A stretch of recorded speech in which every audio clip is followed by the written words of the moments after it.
Appreciate everybody being here today. It's a lot more fun to be here after a win than some losses that we've had, but it's great to get in the win column for the first time this year, and looking forward to our game this week against North Alabama, which is a really good football team. But excited the way our players finished the game, the way they played throughout the game, and our coaches coached, and we had some adversity a little bit with our headsets in the first quarter, but we plowed through all that and came out against a really good ranked SEMO team, and that says a lot about the young men in our locker room and our coaching staff. So really pleased with that. A lot of things that happened that were great. So with that, I'll open it up for any questions. Coach, talk about the faith that you have in Patrick. Obviously, putting him out there with the situation, maybe not what y'all had in mind, but talk about that and just the faith that you have in him going out there and bringing home the victory for you. No, Patrick's a good athlete first and foremost, but he's also a very seasoned and been in those situations, place kicker. And, I was frustrated with him after the one he missed, to be quite honest with you, not to sit here and blow smoke up everybody's butt, but I was frustrated with him. He was frustrated, but there's nobody else I was going to put out there. And that's no disrespect to Walt, who's our backup kicker. Patrick's our man. We were going to put him out there, and I think our whole team had faith in him. It was 46-yarder, and I knew it was in his range, and the wind was coming our way too. So I knew he had plenty of leg to get it through there. And it's funny with Patrick. It's probably the easier moments are harder for him than the harder moments, and those are things we're going to continue to work on with him. But listen, I got faith in all our guys, and that's no disrespect to Patrick. I know that's who you asked about, but I wouldn't put him out there if I didn't believe him, because that's not fair. One more question. What was it like cabin on the hill for the first time after Coach Kidd's passing? I mean, just talk about that. A little bit emotional, I feel like, with the way you won, and then just having singing that for the first time without him. Well, I think it was the loudest I'd ever heard it since I've been back. I said that on my radio post-game radio show, or somewhere I said that, and I believe that. Every man in that room, that locker room, was singing "Cabin on the Hill," and that's a special song to us, and it's even more special now that Coach is not here on earth with us anymore. But it's like I said, and I told a lot of people this, and I believe it. Coach Kidd had a lot to do, and that's no disrespect to Jeremiah Bailey, and that's no disrespect to Darius Sterling, and that's no disrespect to anybody. But I just believe he was there helping us out a little bit on that fumble, and and putting us in that situation. And I believe he's sitting in that locker room with us, listening to us sing "Cabin on the Hill." And I think our team and our former players that come in there and sing it with us, and everybody did it justice. Coach, with your standing right now in what it was, what it can be, thirdly, how do you get the team to just take it one bite at a time with this elephant called the season? Because, a lot of teams get off to bad starts and they can rectify that. But I know that it's not going to be as something that you can look at a really long-term view of. What's it like to get out of the hole as a coach to the players and talk to them about that? Well, I think you got to believe in what you're doing, and you got to trust the people that you're doing it with and believe in them. And we do. We've been fortunate to, I believe in our coaching staff. I believe in our players. And, for us, it's all about, I talk about it all the time, and I believe that's, part of the reason that we came back the other night is it's part of our DNA, I think, is not to look at the scoreboard, not just play every play as hard and as fast as you can, play to a standard that we're creating and that we have here at EKU, and good things will happen. And if you stop doing that, you have no chance. So why would you stop doing that? Why would you stop working hard? Why would you start finding ways to put guys in position as a coach to be successful? And then as a player, why would you go out today at practice and not give effort? Whether you're 0-4, 1-3, or 4-0, why would you do that? And I think that's what's got to be instilled into your team. And you got to have the belief in, you know, I believe we can be one of the best teams in the country if we continue to do that and continue to fight for victory. Is it going to be easy? No. Is it going to be fun? Yes. And those are the things we got to remember and just keep working and not worry about, and I talked to them about this yesterday in our team meeting. We need to worry about EKU. We don't, and that's no disrespect to our opponents. We got to take care of us. And if we take care of us, then, understand what the opponent can present, but take care of us, and we should be okay. Hey, Coach, how you doing? Good. I feel like, obviously the offense, no concerns. The defense, I know you're still wanting, some lower point totals. I know naturally, like these games are just high scoring. It's just how it's been the last couple of years. But, the 41s, I know you want those. Right. No, I think you can look at the negative of our defense and obviously always point that out. And I don't mean that in any disrespect to you or anybody. I do the same thing because that's my job, is to evaluate the whole. But I think when you turn around and look at our defense performance on Saturday night, we held one of the best rushers at the FCS level to 40 some odd yards, 72 overall. We had 6 sacks. We had a strip sack with 20 something seconds to go, or however many it was, to end the game. Did we give up some passing totals? We sure did. And is that something we got to work on? It sure is. And is that something I think our back half of our defense and our coaches are working on? They sure better be. But it is what it is. I mean, we're fortunate to have an offense that can score some points, and we can't rely on them every game, and we won't. I mean, you look at years past. You look at last year at Sam Houston. Our defense kept us in the game the whole time. And there's other games. I mean, at Kentucky, they kept, they did some good things against Kentucky. I know it was 28 points, but they did some good things. So we have to continue to build.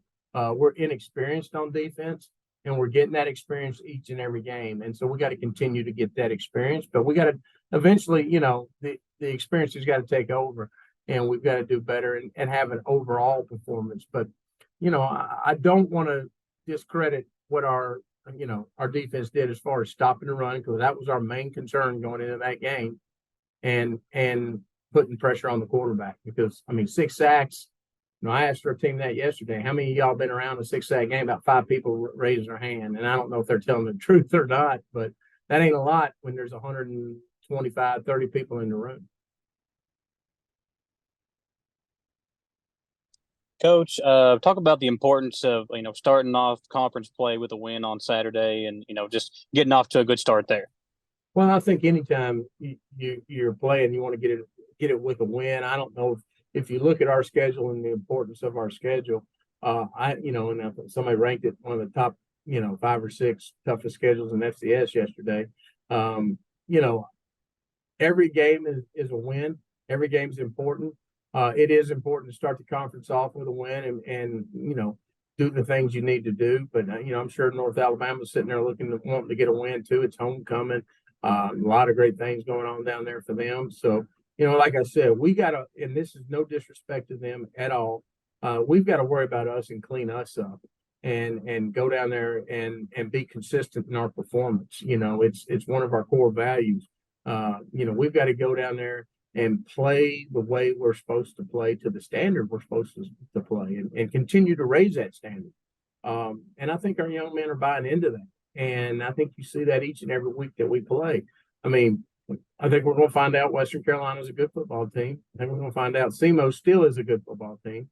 And same thing with North Alabama, and the list goes on, because, we don't have any cupcakes on our schedule. One more question. Greg Stoudemire, inducted into the Hall of Fame last night. Just talk about him. I know you guys good relationship now. Before, you've been around him for a long time. Just talk about, what he means to the program and, the voice of the Colonels for a long time. Well, I mean, I think Greg's one of the best to ever do it. And, his passion for EKU, his passion for EKU football in particular is on a high level. And his knowledge, his professionalism, his care to do it the right way, I think just provides so much for our university.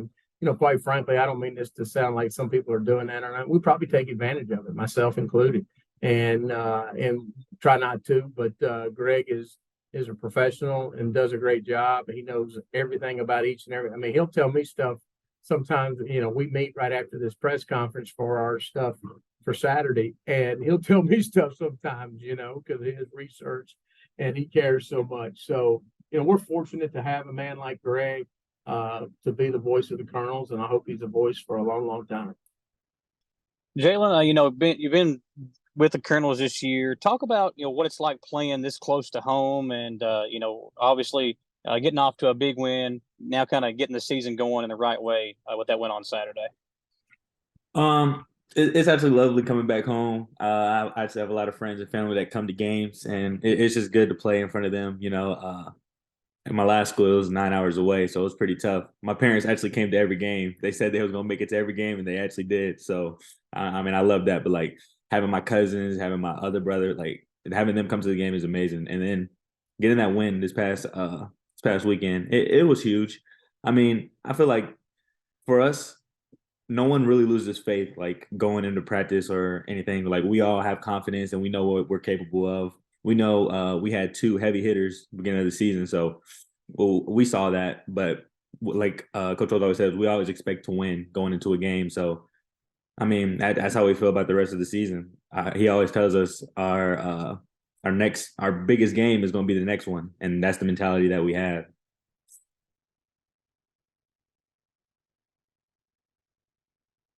Jalen, we've seen Parker do well in this last game, and he didn't really hit his stride in the games before. For you guys as an offense and the receiving core, looking at those numbers specifically, passing touchdowns and throwing yards, how have you guys been trying to improve as a unit? Because we know that you guys, you as well as other receivers, are a really talented group on this team. Honestly, it's just getting that work in with Parker in practice and even the extra work as well. I mean, we all know what Parker's capable of. Parker's amazing. Like one of the reasons why I actually came to EKU. He's just one of those guys that what he does on the field is amazing. And that's all I can really say about Parker. So, he had a huge game, and hopefully just momentum going into the next game.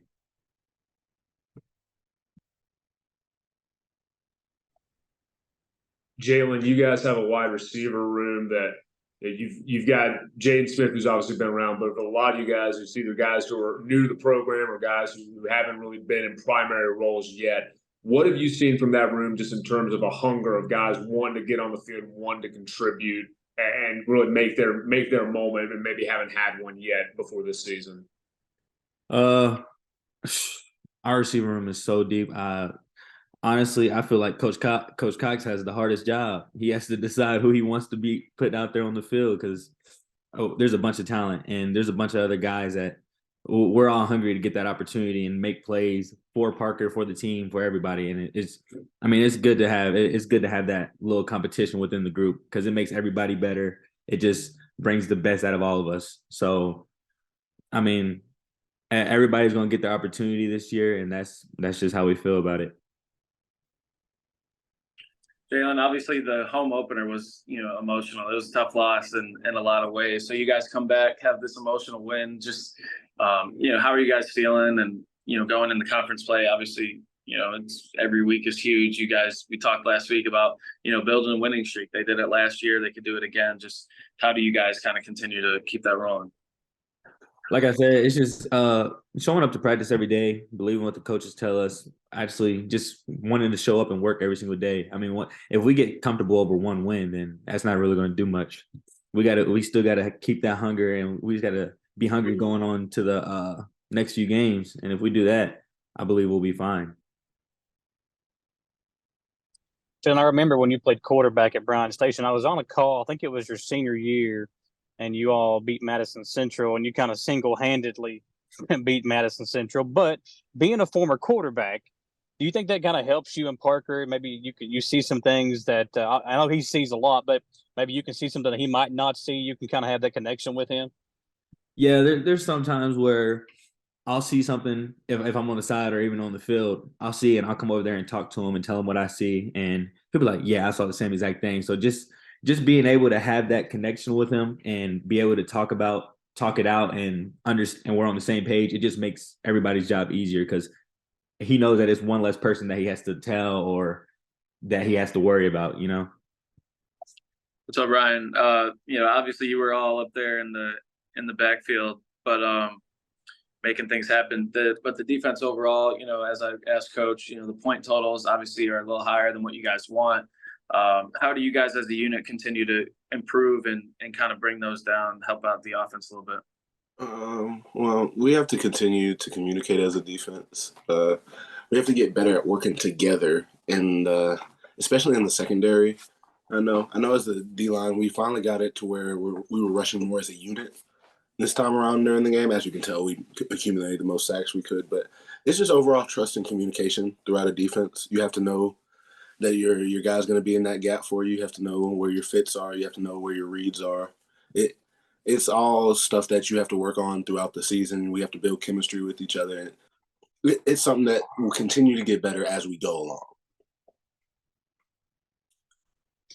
Ryan, was there some added motivation in this game after your dad said he was logging off Twitter after the Western Carolina game? Did you feel a little extra motivated to make sure, Dad was happy and that he was going to be able to stay on social media for the week?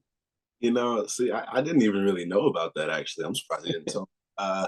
But there's never added motivation for games. I always like making people happy and trying to help people. So I guess that does fit. And especially I would never want my dad to be upset.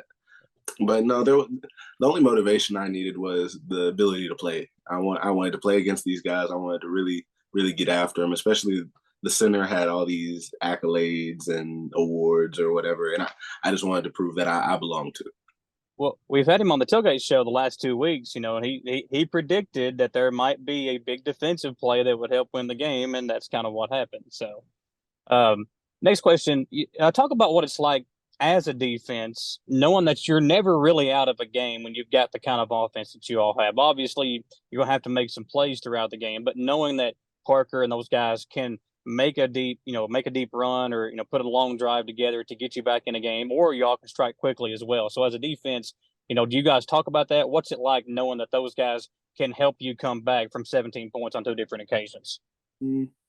I guess it's different for me because it's what I expect. I love seeing Parker go out there and play. And I've always thought as long as we got 18, we got a shot. So it's probably different for me. But one thing I know our defense does, we compete every day in practice, in games. It does not matter. We love going out there and we love playing with who's ever out there. And I feel like our defense does a good job of competing. When in doubt, you watch any of our games, I think we do a good job of hitting and we do a good job of competing, running around, flying around. So I think that's something we're just trying to build into our DNA. Not that we know we have a chance as long as Parker's over there. Not that we know our offense is good. It's we like doing this. We like going out there. We like competing. We like the tough games. Yeah, this obviously, as I asked Jalen, it was so emotional. The home opener, you want to win for Coach. You guys go out there and over the weekend and win that one. So just how are you guys feeling as a team? You were a part of this group, that reeled off the winning streak last year. You can turn the season around real quick. And obviously the record doesn't mean a ton. 1-3 is really kind of 1-1 right now. So how do you guys kind of, keep making this momentum really continue? I feel like winning that game was like a big inhale and then exhale for everybody. It just made everybody kind of calm down, realize we're still good. We're still in this. There's no reason to panic or freak out, if that makes sense. I just felt like losing the home opener, everybody's confident. It was never shook, I would say. I would just say people are still uneasy. And then once we got that first win, people finally got to take the deep breath. People got to smile, be happy, and it was a great moment for everybody involved.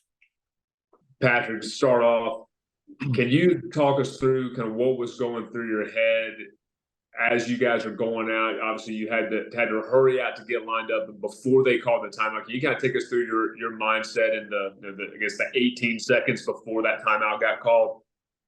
Yeah, I mean, there's honestly not as much going through my head as that you would imagine. Literally the main thing that was going through my head was making sure that we had 11 people on the field and everybody was out there in time, because by the time Parker snapped, it was 18 seconds. And by the time Parker got up and started running off the field, there was 11 seconds. So we operated and we got the kickoff in 10. So that was the main goal, was just get out there, get lined up, get the kickoff.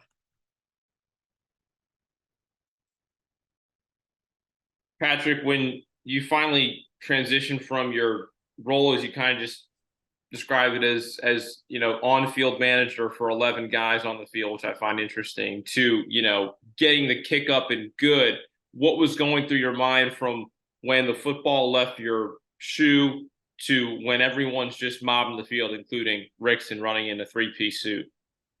Yeah, I mean, I think that was probably the greatest video ever, was Rickson running. But yeah, no, I blacked out. I mean, I don't really remember much, to be completely honest with you. All of my memory is pretty much from the videos I've seen.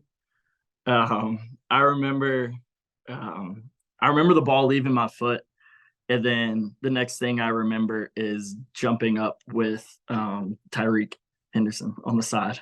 That's about it. It's about as much memory of it as I got. Has that ever happened to you before?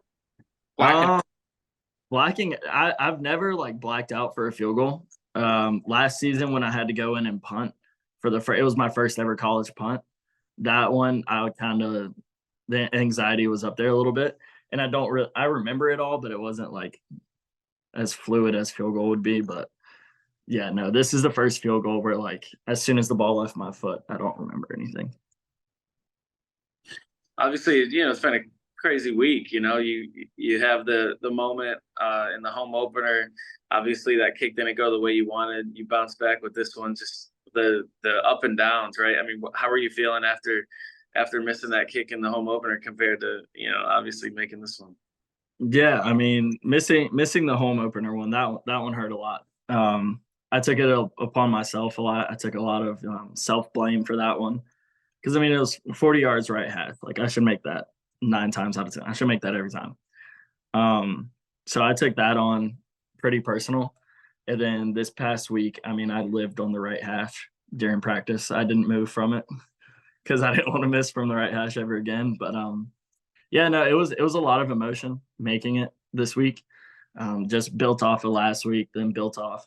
I had to miss, I think it was 36 yards left hash or something like that, which fairly should be a chip shot earlier in the game in the third quarter. So obviously missing that one too.